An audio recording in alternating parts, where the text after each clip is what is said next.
High everyone, welcome to পুলার হেসেল। এই চ্যানেলটা অ্যাজ এ হবি আমার মা খুলেছে।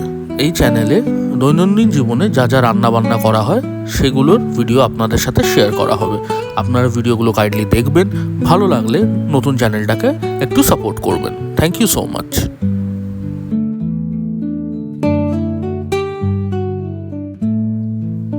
হ্যালো এভরিওয়ান, কেমন আছেন আপনারা সবাই? আশা করি খুবই ভালো আছেন। ওয়েলকাম ব্যাক টু বুলার হেসেল। আজকে আমরা আপনাদের জন্য আর একটা নতুন ভিডিও নিয়ে এসেছি। আজকের ভিডিওতে আমরা বানাবো চিংড়ি মাছের মালাইকারি।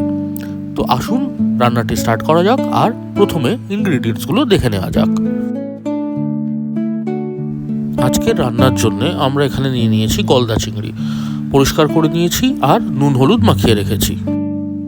এখানে আছে টেম্পারিংয়ের জন্য গোটা গরম মশলা, শুকনো লঙ্কা আর তেজপাতা। কাঁচা লঙ্কাটা পরে যাবে।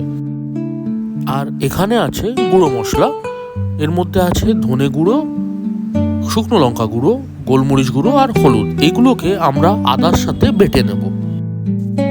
ফাইনালি এখানে আছে কুচি করা পেঁয়াজ, আদা আর রসুন। এগুলো সব বেটে নেওয়া হবে। যা যা গোটা মশলা আর পেঁয়াজ দেখালাম সেগুলো এখানে বেটে নিয়েছি। পেঁয়াজ আর রসুন একসাথে বেটেছি, আর গুঁড়ো মশলা আদা দিয়ে বেটে নিয়েছি।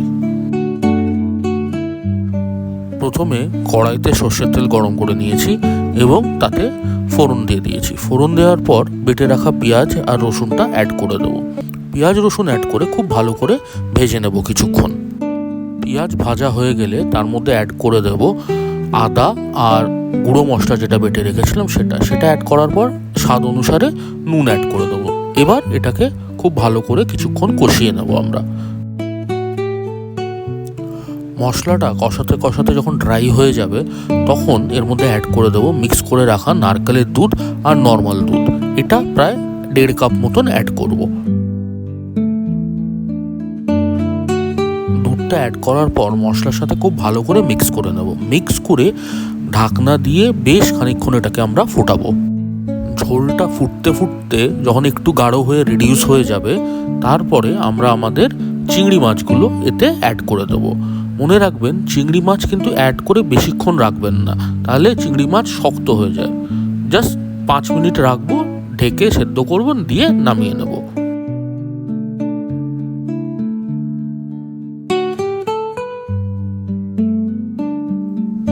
চিংড়িগুলো দেওয়ার পর 2-3 মিনিট সেদ্ধ করে নিয়েছি ঢেকে। এবার এর মধ্যে কাঁচা লঙ্কাগুলো অ্যাড করে দিলাম। কাঁচা লঙ্কা দেওয়ার পর 1 চামচ ঘি দেব, আর আবার 2 মিনিট সেদ্ধ করব। তারপরেই আমাদের রান্না কমপ্লিট। আমাদের আজকের রেসিপি হয়ে এসছে। এবার শুধু নামিয়ে নেব। নামানোর আগে আপনাদের জিজ্ঞেস করি, আপনারা চিংড়ি মাছের কি রেসিপি বা কোনভাবে চিংড়ি মাছ খেতে ভালোবাসেন? কমেন্ট সেকশনে নিশ্চয়ই জানাবেন। আমরা তাহলে সেই রকম রেসিপি আপনাদের জন্য নিয়ে আসবো। আসুন এবার প্লেটিংটা করে নিই। আমাদের আজকের রান্নাটা কমপ্লিট হয়ে গেছে। আপনারা যারা যারা দেখছেন সবার কাছে 2টো ছোট রিকোয়েস্ট।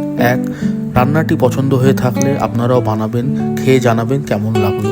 2, ভিডিওটি ভালো লেগে থাকলে কাইন্ডলি লাইক করবেন আর শেয়ার করবেন। আপনাদের যা যা ফিডব্যাক আছে, সাজেশনস আছে, সেগুলো কিন্তু কমেন্ট সেকশানে জানাতে ভুলবেন না। আপনাদের ফিডব্যাক থেকে আমরা নিজেদের ইন ফিউচার আরও বেশি ইমপ্রুভ করতে পারবো। আমাদের পাশে থাকবেন, সাথে থাকবেন এবং ভালো থাকবেন। Thank you so much.